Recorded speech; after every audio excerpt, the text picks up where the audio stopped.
Thank you. Shrimati Bhavana Gawali ji. धन्यवाद सभापति जी, आपने मुझे नारी शक्ति वंदन विधेयक 2023 पर बोलने का अवसर दिया। मैं जोरों शोरों से इस विधेयक का समर्थन करती हूँ। मेरी पार्टी के सारे सांसद, मेरे पार्टी के मुख्य नेता सीएम आदरणीय एकनाथ जी शिंदे जी के तरफ से भी मैं स्वागत करती हूँ।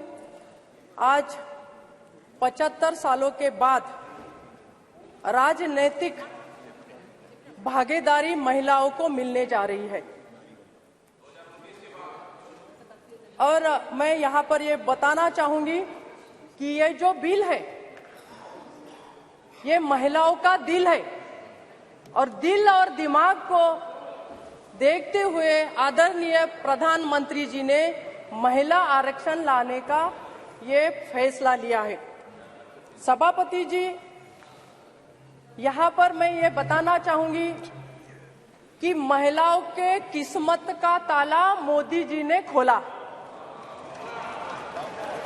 अगर मोदी जी, हमारे प्राइम मिनिस्टर साहब अगर ये पहल नहीं करते, ये बिल यहाँ पर विशेष सत्र में नहीं लाते, तो मुझे लगता है हमारे महिलाएं वैसी की वैसी रह जाती, वो ग्राम पंचायत जिला परिषद में ही अटकी पड़ी रहती।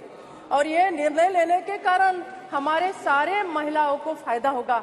रमा जी यहाँ पर बैठी हुई है, मुझे पता है रमा जी कि महिलाओं को चुन के यहाँ पर आने के लिए कितना कष्ट करना पड़ता है, कितना संघर्ष करना पड़ता है, कितना लड़ना पड़ता है। पहले अपने पार्टी से लड़ो, फिर बाद में क्षेत्र में लड़ो, फिर काम के लिए लड़ो। ये सारी लड़ाइयाँ पार करते करते मोदी जी ने, हमारे प्राइम मिनिस्टर साहब ने हमें यहाँ तक कल पहुँचाया है।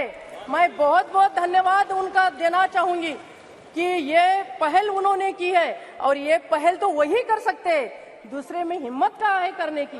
इतने 27 साल से इस विधेयक को हम पारित नहीं कर पाए, किसी ना किसी बहाने, किसी ना किसी कारण इसे हम वैसा के वैसा पड़ा रहने दिया, उस पे धूल बैठ गई। वो धूल साफ करने का काम हमारे प्राइम मिनिस्टर साहब ने यहाँ पर किया है। मैं बहुत बहुत अभिनंदन, धन्यवाद यहाँ पर करना चाहूंगी। सभापति जी, जैसा कि हमने देखा है, महिलाओं का योगदान कोई आज यहाँ संसद में है या बाहर है ऐसी बात नहीं है। महिलाओं का योगदान तो झांसी की रानी जो बोलती थी खूब लड़ी वो मर्दानी, झांसी वाली रानी थी। इस प्रकार से जीजा माता ने भी छत्रपति शिवाजी राजे को तैयार किया। उन्होंने उनके हाथ में राज्य की, देश की भागदौड़ देने के लिए प्रयास किए, काम किया। इस प्रकार से हमारी जो महिला अहिल्या देवी होलकर, उन्होंने टेम्पल बनाए, रास्ते बनाए, घाट बनाए, इस प्रकार से काम किया। हमारी सावित्रीबाई फुले जो महाराष्ट्र से आती है, उन्होंने भी महिलाओं के लिए शिक्षण देने के लिए काम किया और वो जब महिलाओं को शिक्षा देने के लिए जाती थी तो उनपे पथराव होते थे, उसे भी झेल कर उन्होंने महिलाओं के लिए पहल की। इस प्रकार से हमारी सारी महिला जो पुरातन काल में भी थी, अभी भी है और आगे भी रहेगी, लेकिन आगे और बढ़ने के लिए हमारे महिलाओं को पूरा समर्थन देने का काम हमारे सरकार ने किया, मोदी जी के सरकार ने किया। इसलिए मैं यहाँ पर ये बोलना चाहूंगी कि जैसे कि प्राइवेट मेंबर बिल, ये लास्ट टाइम एक महिला ने हमारे, जिनका नाम है प्रमीला दंडवती दी ने, उन्होंने लाया था, वो महाराष्ट्र की महिला थी, उन्होंने लाया था। जैसा हम देखते हैं सर कि महिलाओं का योगदान पहले ऐसा रहता था कि वो नर्स बने, वो एक टेलीफोन ऑपरेटर बने, इस प्रकार से महिलाओं का योगदान होता था। बट उसके बाद में महिला आगे बढ़ती गई, सपोर्ट मिलता गया और आज तो हम ये देख रहे हैं कि हमारा महिलाओं का बिल पास हो रहा है। कभी हमने ये भी सुना है कि महिला ऑपरेटर जो 100% ली गई थी, तो उसके बाद में एक सुप्रीम कोर्ट में एक रिट पिटिशन हुई थी कि 100% महिला ऑपरेटर कैसे हो सकते हैं। तो कोर्ट ने ये बोल के छोड़ दिया था, कोर्ट ने ये बोला था कि ये आरक्षण तो अभी रहेगा लेकिन 100% आरक्षण नहीं मिलेगा। तो सर हम 33% में ही खुश हैं, मैं ये बोलना चाहूंगी। और मैं ये भी चाहूंगी कि महिलाओं का आरक्षण केवल इसमें ना हो, मंत्रिमंडल में भी महिलाओं का 33% आरक्षण हम दें। हमारा वो भी महिलाओं का नहीं काम करना है, अगर महिलाओं को आगे बढ़ना है तो उसको एग्जीक्यूटिव भी रोल करना पड़ेगा।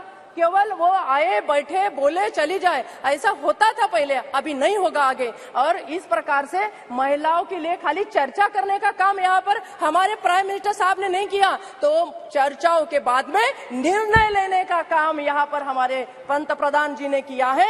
और मैं यहाँ पर ये बताना चाहूंगी, ये जो इंडिया इंडिया बोल के बोलते हैं सब लोग, तो ये इंडिया नहीं है, ये दलदल की एक गठबंधन है, दलदल। और दलदल में क्या आता है? कमल।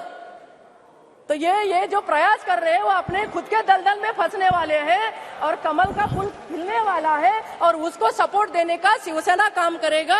और इस प्रकार से हम आगे बढ़ेंगे। महिलाओं का आरक्षण हो चाहे कोई भी विषय हो, इसे पूरे जोर समर्थन से हम यहाँ पर हमारी बात रखना चाहेंगे। और ये पारिवारिक बात नहीं रहना चाहिए। कुछ पार्टियों को सर सभापति जी ऐसा लगता है कि उनकी घर की महिला आ गई तो आरक्षण हो गया, ऐसा भी है। हमारे घर की महिला आ गई, आरक्षण हो गया। बड़ी पार्टी में जितने भी ये दल है, जो दलदल है, वो जो बैठे हैं इकट्ठा, उनको यही लगता है कि हमारे घर की महिला आ गई तो आरक्षण हो गया, महिला सक्षम हो गई। पर ऐसा नहीं है, महिलाओं को और सक्षम करना है सभापति जी, तो ये बिल हमें पास करना होगा। कोई आटे शर्तें वगैरह वगैरह कुछ नहीं रहेगी। महिलाओं के लिए हमें आगे बढ़ना है, हमें एक साथ होकर बिल को पास करना है। इस प्रकार से काम होना चाहिए। सभापति जी 1 मिनट और दीजिए मुझे।